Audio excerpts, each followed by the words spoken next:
Bien-aimés, que la grâce, la miséricorde et la paix de notre Seigneur et Sauveur Jésus-Christ soient encore avec vous et que vous ayez toujours des cœurs disposés et disponibles à accepter et à recevoir tous ces enseignements dans la paix du cœur, la paix de l'esprit, au nom de Jésus-Christ. Amen. Bien-aimés, je vais vous parler de la foule. Cette affaire de foule qui attire les gens dans les milieux dits chrétiens, ou parce que quelqu'un vient quelque part, il voit toute une foule, ça veut forcément dire que Dieu est là et c'est Dieu qui opère. Plusieurs sont séduits au travers de cette affaire de foule.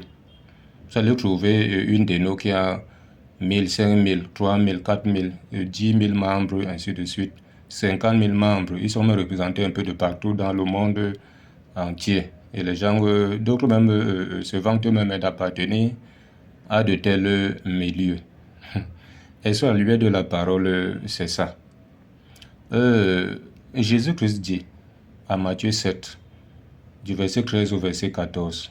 Matthieu 7, du verset 13 au verset 14, il dit « Entrez par la porte étroite, car large est la porte, spacieux le chemin qui mène à la perdition. » Il dit « Beaucoup sont ceux qui entrent par là. » Mais il dit « Mais étroite est la porte, et resserré le chemin qui mène à la vie. Peu sont ceux qui les trouvent. » Donc, généralement, si vous voyez les endroits où il y a toute une foule là-bas, regardez d'abord qu'est-ce qui est enseigné. Ne vous fiez pas au miracle. Parce que si ce n'était que ça, Simon le magicien devait convertir toute la Samarie. Simon le magicien devait être un très grand serviteur de Dieu. Lisez Acte 8, à partir du verset 5 jusqu'au verset 13 là-bas. La Bible dit que il avait déjà séduit toute la Samarie. On disait que ça, c'est la puissance, celle qu'on appelle la grande, celle qui vient de Dieu. Et pourtant, il n'en était rien. Ce n'était pas un enfant de Dieu, ce n'était pas un serviteur de Dieu.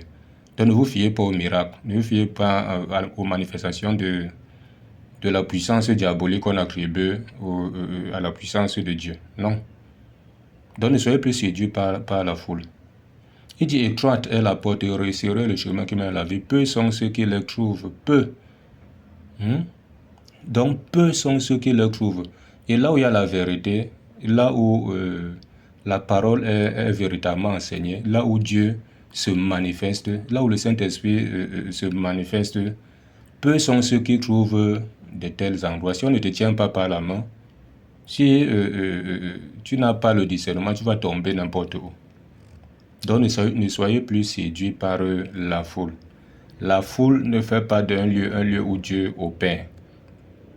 Parce que beaucoup de dirigeants de ces milieux-là narguent même les autres.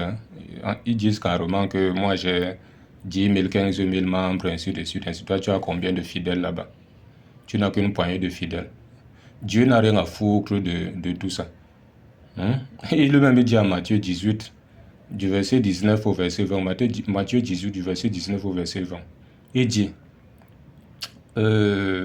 écoutons ce qu'il dit, pour ne pas paraphraser ça, parce que je veux que plusieurs aient une idée de ce qui est écrit, pour ne pas paraphraser.